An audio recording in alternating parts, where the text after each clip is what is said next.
પેઢી ગણતા હોય આટલી પેઢીએ ગંગાજી આવી નહીં ખબર. સગર રાજા એના અસમંજસ એના અંશુમાનના દીકરા દિલીપ અને દિલીપ તપસ્યા કરી ગંગાજી આવ્યા. પછી દિલીપના દીકરા ભગીરથ કેટલી પેઢી 5 પેઢી.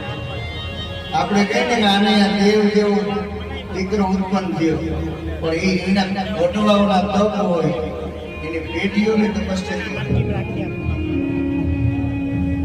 તો ભગીરથ રાજાએ તમારે ભોળાનાથની પાસે જવું પડે, તપ કરો. ભોળાનાથ વરદાન તારાને પૃથ્વી ઉપર લઈ આવે છે તો તમારી જટામાં એને સમાવો. જટામાંથી ગંગાજી પૃથ્વી ઉપર પ્રવાહી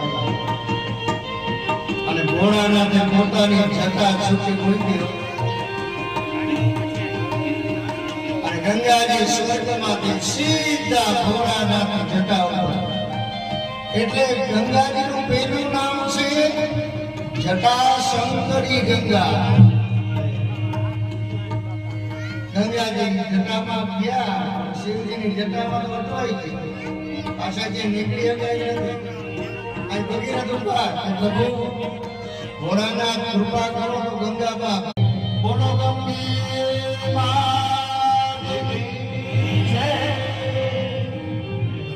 હર હર ગંગે હર હર ગંગે હર હર. એ ગંગાજી આવ્યા પાવન માં ગંગા એ બધાના પાપ કાઢીને ભસ્મ કરી. આવી ગંગાજીની કથા કરી. હવે આપણા દ્વારમાં રામ લક્ષ્મણ લાલ બેઠા છે. આવો રામલલાને વધાવીએ, રામ ભગવાનની પૂજા કરીએ, પછી કથાનો પ્રવાહ આગળ વધે. मेरी झोपड़ी के बाग